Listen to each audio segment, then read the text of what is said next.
Mér finnst það frábært. Það nauðsynlegt að bara sem heimild til framtíðar að eiga þetta.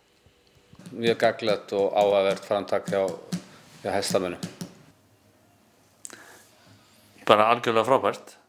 Þetta er framtíðin í þessu. Ég sem mikill áhugamaður að horfa á kynbótasýningar að þá finnst mér þetta algjörlega frábært. En það er samt en svo skemmtilegt að fletta upp í þessu. Þannig Völdfeng núna og horfir á sýningarnar. En það er eins í þess eins og öðru að það er oft ekki eins að horfa á vídeóið eins og að vera á staðnum. En þetta er framtíðin. Já, það er sniðugt og ómetanlegar heimildir náttúrulega. Mér líst mjög vel á það. Ég held að við ættum að taka þetta allt upp og því að sjón er söguríkari.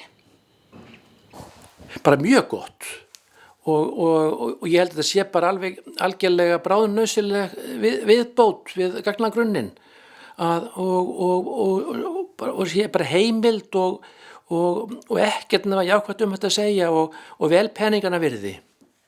Mér finnst það bara frábært framtak og vonandi verður það aftur næsta sumar. Við nýttum okkur allavega þetta mikið. Af því maður gefur sér einhvern veginn aldrei tíma til að taka vídeó af hrossunum sínum og svo fattast það alltaf svona eftir á að það er ekki til þau eða kannski einhverja smá myndir, þannig að þetta er frábært að þetta skuli vera komið. Það er bara jákvætt. Dómarnir til og eigendur vilja margir hverju eiga dómana á sínum hrossum.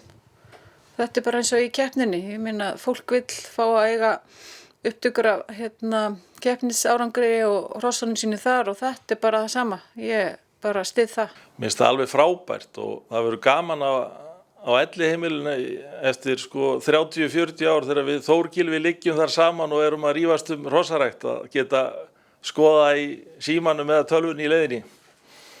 Árið 1970 hófst á efsta tindi Breiðholts bygging langstærsta fjölbýlishúss landsins sem rúmaði ekki færri en 1000 íbúa og útsýnið var engu líkt.